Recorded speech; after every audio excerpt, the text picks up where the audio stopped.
pumpaj, në serbisht do të thotë të shtysh të frysh.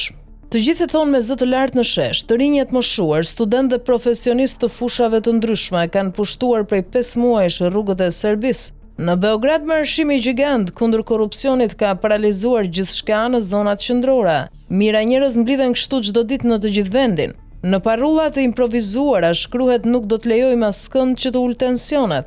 Të rinjt janë angazhuar për muaj të tërë në këtë lëvizje të madhe dhe kanë arritur disa rezultate, por jo gjithçka që synohet. Edhe ndërkohë arrestimet vazhdojnë. Pritshmëria më e madhe është për të shtunën e ardhshme. Më 15 mars nuk përjashtohen përleshjet e forta. Presidenti serb Aleksandar Vučić kërcënon me një kundërpërgjigje të fortë. Gjallëria e Beogradit të bie menjëherë në sy, atmosfera është elektrizuese. Kur hyn në qytet duke kaluar lumin Danub dhe degën e tij Sava, të bëjnë përshtypje disa imazhe. Zgjerimi i ndërtimeve të reja ku lulëzojnë rrokaqejt e post-Jugosllavisë që kanë zaptuar hapësirat dikur të gjelbra dhe prania e studentëve thuajse kudo ku protestohet. Është e pamundur të mos shohësh shenjat e asaj që mund të ndodhë të shtunën. Në taksin me të cilën lëviza pash të ngjitur diku simbolin e dorës së përgjakur, unë i mbështes të rinjt, më shpjegon udhërfyesi im në këtë vizitë. Këtë simbol të protestës do ta shohim shpesh përgjatë rrugëve të Beogradit, në godinën luksoze me ngjyrë të verdhë dhe të gjelbër të Hotel Moskvas. Turistët ndërpresin konsumin e pijeve, po kalojnë protestuesit, dikush mban në duar flamujt e mdhenj me ngjyrat e simboleve kombëtare. Zhurma është e vazhdueshme, mira bilbila që ndërpriten nga vuvuzelat buçitëse trengjyrshe. Turma vazhdon marshimin, ndalet për një moment dhe fillon sërish të lëviz. Nga një kinema dalin aktivistë të tjerë, që të gjithë kanë në duar simbolin e dorës përgjakur. Të rrëmbyer nga britmat dhe entuziazmi gjendemi poshtë një skene. Ka konfuzion, demonstrata e të shtunës që kaloi përkoj me ditën e të drejtave të grave. Shumë vajza serbe mbanin një trëndafil të kuq në dorë. Durimi u ka sosur, nuk duam trëndafila, por revolucion, shkruhet në një parull.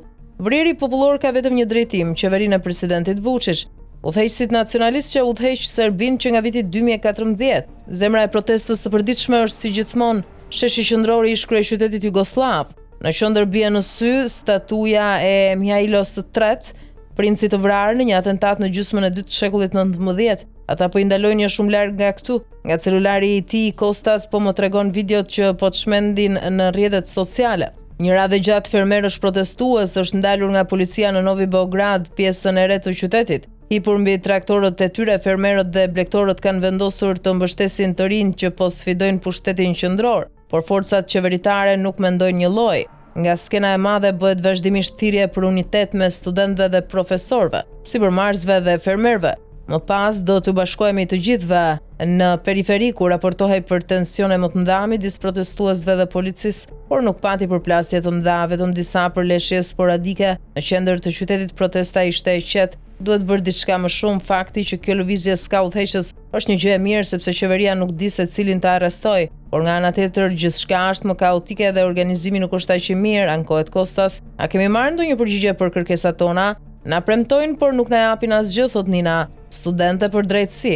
Kemi kërkuar shumë gjëra, lëvizja jonë është gjithnjë më e madhe dhe nuk do të ndalemi derisa të mësojnë se cilët janë përgjegjësit e vërtet për ngjarjen e Novi Sadit, shton ajo. Më 1 nëntor 2024 në Novi Sad, qytet në Serbinë Veriore, shembja e çatisë së stacionit e Kurudor i mori jetën 15 personave. Ai ishte rindërtuar kohët e fundit dhe shembja tregon se deri në çfarë nivele ka arritur korrupsioni në sektor të caktuar të ekonomisë serbe. Kompanitë kineze kontraktojnë punë nga kompani franceze me financim hungarez, një rreth vicioz ku mungojnë kontrollet që shihen si pengesë për sektorin e ndërtimit. Kjo tragjedi mund të kishte ndodhur kujtdo. Masakra u bëri të qartë të gjithëve se korrupsioni drejton gjithçka në Serbi.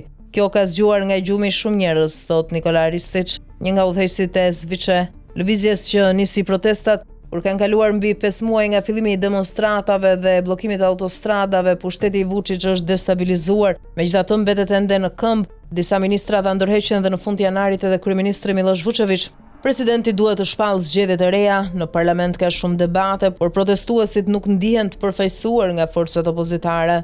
Rreth 15 persona u arrestuan për ngjarjen e Novi Sadit me akuzat për shpërdorim detyre dhe korrupsion. Po çfarë duan më shumë? Ju duhet i pyesni të rinjt, më thot një arkitekt që takojmë në shesh bashkë me gruan dhe fëmijën e tij. Ndërkohë nga skena mbërrin kërkesa të gjitha llojeve, drejtësi sociale, një pagë minimale e mirë, më shumë strehim për nxënësit. Duke folur me disa nga mirat të rinjt në shesh, platforma duket mjaft e qartë. Duam të vërteton mbi ngjarjen, na tregoni dokumentet mbi Novi Sadin, duam të ndalen arrestimet dhe të dënohen ata që na rrahën, duam më shumë fonde për studim. Ky është qëllimi, gjithçka tjetër është mashtruese. Nuk jemi në Tbilisi të Gjeorgjisë që po lufton për Europën duke marshuar me flamujt verd e blu. Dhe as në Rumani, ku favoriti për presidencën është një mbështetës pro Putinit i ndaluar nga policia dhe i përjashtuar nga zgjedhjet. Tu duhen hequr lentet perëndimore, s'ka asnjë referencë për Federatën Ruse, por në shesh nuk shohim as flamujt europian. Duhet të ktheheni këtu në datën 15, të shtunën demonstrata e radhës do të jetë e madhe, shpjegon një djalë, të cilit syti shkëlqejnë nga eksitimi dhe frika.